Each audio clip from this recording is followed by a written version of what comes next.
دوستو، اسلام کی تاریخ پیغمبر اسلام کی وفات کے بعد سے مختلف مسلم خاندانوں، خلافتوں اور سلطنتوں کی کہانیوں سے جڑی ہوئی ہے۔ تاریخ کے مختلف پہلوؤں میں ان کا عروج و زوال ہوتا رہا ہے، کبھی بیک وقت اور کبھی ایک کے بعد دوسرے۔ فاطمی خلافت بھی انہی میں سے ایک اہم ہستی ہے جو کہ صرف 910 سے لے کر 1171 تک موجود رہی۔ تاریخ میں اس کی قابلیتوں کو سراہا جاتا ہے کیونکہ یہ پہلی ایسی خلافت تھی جو کہ اسماعیلی مکتبہ فکر کو فالو کرتی تھی، جبکہ اس سے پہلے جتنی بھی بڑی خلافتیں گزری جیسے امیدز اور عباس یہ سارے سنی اسکول آف تھاٹ کو فالو کرتے تھے، اور اگر دیکھا جائے تو فاطمی خلافت نے ان سنی خلافتوں کی بھرپور مخالفت کی تھی۔ آج کی اس ویڈیو میں ہم جانیں گے کہ فاطمی خلافت کس طرح وجود میں آئی، ان کی خلافت میں کون سے ایسے اہم واقعات ہوئے جس کی وجہ سے اس خلافت کو صرف 2 صدی بعد کولیپس ہونا پڑا۔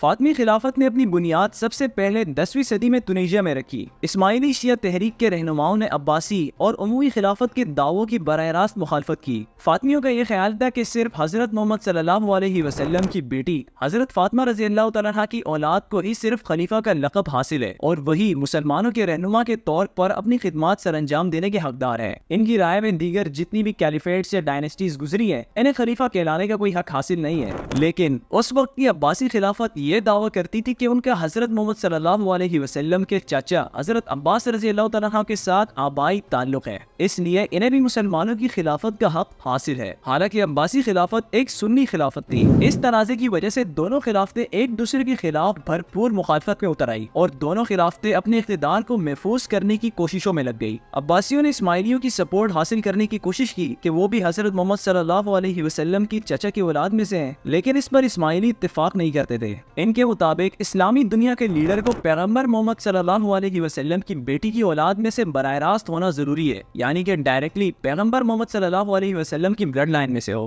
عباسی خلافت فاطمیوں کے دعووں کو باطل قرار دیتی، یہ کہتے ہوئے کہ عورت کی اولاد میں سے ہونے کی بنا پر انہیں وراثتی اختیار حاصل نہیں ہے۔ لیکن اس سب کے بعد بھی فاطمی خلافت کے لوگ کافی ٹالرنٹ اور بردبار لوگ تھے، چونکہ فاطمی خلافت اب مصر تک پھیل چکی تھی اور انہوں نے کائرو کو اپنا کیپٹل ڈکلیئر کر دیا تھا۔ اس کا نتیجہ یہ نکلا کہ فاطمی خلافت سنی علاقوں میں بھی حکومت کر رہی تھی۔ بہت سے عیسائی اور یہودی بھی فاطمی حکومت کے انڈر میں تھے، اور خلافت میں ان سب کو کھلے دل کے ساتھ ایکسپٹ کیا۔ اسماعیلیوں، سنیوں، عیسائیوں اور یہودیوں کو فاطمی خلافت میں گورنمنٹ پوزیشنز پر ایک جیسے حقوق حاصل تھے، اور ان کی نشستوں پر انتخابات میرٹ کی بنیاد پر ہوتے تھے۔ زیادہ تر فاطمی خلفاء نے تمام مذاہب کی اپنی رعایا کے ساتھ ایک صحت مند رشتہ برقرار رکھا تھا۔ اس وقت فاطمی خلافت ایک طرف سسیلی اور دوسری طرف یروشلم تک پھیلے ہوئے پورے نارتھ افریقہ پر حکومت کر رہی تھی۔ سب کچھ اچھا چل رہا تھا، خلافت اپنے عروج پر تھی، لیکن پھر دور آیا خلیفہ الحاکم بامر اللہ کا، جنہوں نے اپنے دور میں کچھ ایسے کارنامے کیے جس کی وجہ سے تاریخ کی کتابوں میں ان کو دی میڈ کیلف یا پاگل خلیفہ کے طور پر جانا جاتا ہے۔ اس نے اپنے دور میں سب سے پہلے سنی مسلمز کو ٹارگٹ کیا، اور اپنے دور میں اسلام کے 3 بڑے خلفاء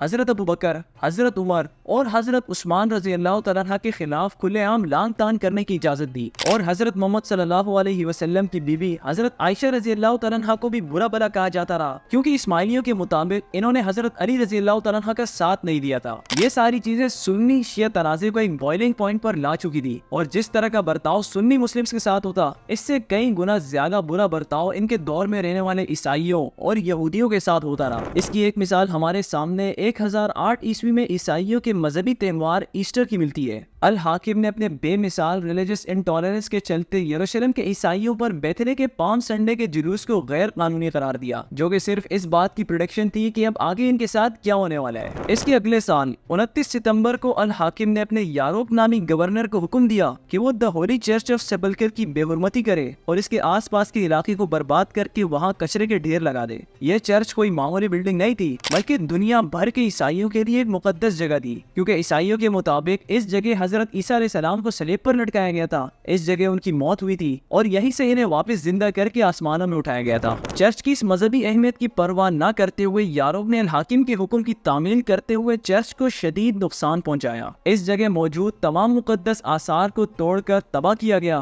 اور اس چرچ کی بنیادوں کو آگ لگا دی گئی۔ یہ ایک ایسا واقعہ تھا کہ جسے بعد میں ہونے والی صلیبی جنگ کی بنیادی وجہ مانا جاتا ہے۔ یہودیوں کو اپنے گلے میں لکڑی کا ایک پٹا پہننا پڑتا، اور عیسائیوں کو سلیب پہنائی جاتی تاکہ مسلمانوں اور ان کے درمیان فرق کو واضح کیا جا سکے۔ الحاکم کے دور میں یہ چیزیں مزید پھیلتی اگر اسے عیسائی علاقوں میں موجود اپنی عقیدے کی مساجد اور مقدس مقامات کا خوف نہ ہوتا۔ فاطمی خلیفہ کا دوسرے مذاہب اور عقائد کے ماننے والوں کے ساتھ اس کا اس طرح کا برتاؤ ایک بنیادی وجہ مانا جاتا ہے جس کی وجہ سے فاطمید کیلیفیٹ کا ڈکلائن شروع ہوا۔ تقریباً ایک دہائی گزرنے کے بعد فاطمی فوج میں نسلی فرقہ واریت نے مشکلات پیدا کی۔ ترک، بربر اور نارتھ افریقنز کے درمیان فوجی اقتدار کی جدوجہد شروع ہو گئی اور فسادات اب ایک عام سا مسئلہ بن چکے تھے۔ مصر کو قحط اور خشک سالی کے علاوہ ایک شدید تصادم کا سامنا تھا اور اس کے علاوہ مختلف ایتھنک گروپس کے درمیان ایک زبردست سول وار چالو ہو گئی تھی۔ ترک اور نارتھ افریقنز اس تنازعات کے دو بڑے اور اہم کیریکٹرز تھے۔ جب تنازعات شدید ہوئے تو ترکوں نے دارالحکومت پر قبضہ کر کے قاہرہ کو انتقام کے لیے اپنے قبضے میں لے لیا۔ اس دوران خلافت میں دیگر باغی گروپس بھی سر اٹھا رہے تھے۔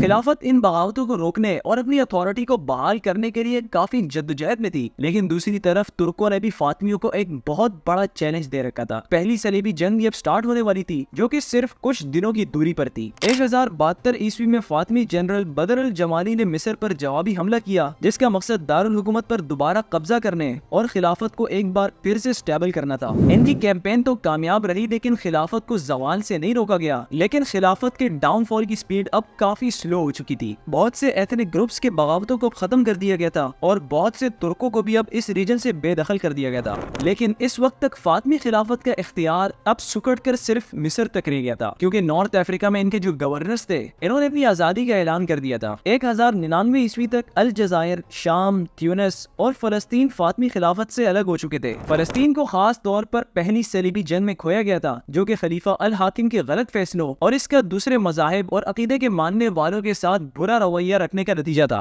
اگلے چند دہائیوں میں فاطمی خلافت بنیادی طور پر ایک سلوپ کے ساتھ انتہائی تیزی سے تباہی کی طرف بڑھ رہی تھی۔ فوج تباہی کا شکار تھی، خلافت کے اندر سینٹرل اتھارٹی اور سیاسی نظام ٹوٹ پھوٹ کا شکار ہو رہا تھا اور بیرونی دنیا سے بھی کافی دباؤ بڑھتا جا رہا تھا۔ آپ کو بتاتے چلوں کہ فاطمیوں کے خلاف عیسائی اکیلے نہیں تھے، بلکہ ایک مسلم گروپ ایسا بھی تھا جو کہ فاطمی خلافت کو ٹکڑوں میں دیکھنا چاہتا تھا، اور وہ گروپ تھا زنگیت ڈائنیسٹی۔ زنگیت ڈائنیسٹی جو کہ شام اور عراق پر حکومت کر رہے تھے، وہ ایک زمانے کی طاقتور فاطمی خلافت کو گرانے کے لیے بے چین تھے۔ 1169 میں فاطمیوں کے دور کے زوال کے بعد زنگیت ڈائنیسٹی کے سربراہ نور الدین نے مصر پر حملہ کرنے کا فیصلہ کیا۔ اس کی کوششیں کامیاب رہی اور اس نے حکومتی اختیارات فاطمی حکمران سے لے کر اپنے کنٹرول میں کر لیے۔ اس طرح نور الدین نے مصر اور شام دونوں میں پھیلی ہوئی ایک نئی سنی مکتبہ فکر کی ایوبی سلطنت کی بنیاد رکھی۔ مصر پر زنگیتس کے قبضے کے بعد اب ایک مختصر مدت کی فاطمی خلافت آخر کار اپنے اختتام کو پہنچ چکی تھی۔ دوستو، یہ تھی پہلی اسماعیلی مکتبہ فکر کے ماننے والوں کی خلافت، جس نے 2 سینچریز تک حکومت کی۔ لیکن اس دور میں کچھ ایسے واقعات ہوئے جس کی وجہ سے مسلمانوں کو بھاری نقصان کا سامنا کرنا پڑا، اور اس میں سے سب سے بڑا نقصان پہلی صلیبی جنگ کے دوران یروشلم کھونا تھا۔ میں امید کرتا ہوں کہ آج کی اس ویڈیو سے آپ کو فاطمید کیلیفیٹ کے بارے میں کچھ نیا جاننے کو ملا ہوگا۔ آپ کو یہ ویڈیو کیسی لگی مجھے کمنٹس میں ضرور بتائیے گا، اور اس چینل کو بھی ضرور سبسکرائب کیجیے گا۔ آپ سے ملاقات ہوگی ایک نئی ویڈیو میں، تب تک کے لیے اجازت دیجیے۔ اللہ حافظ۔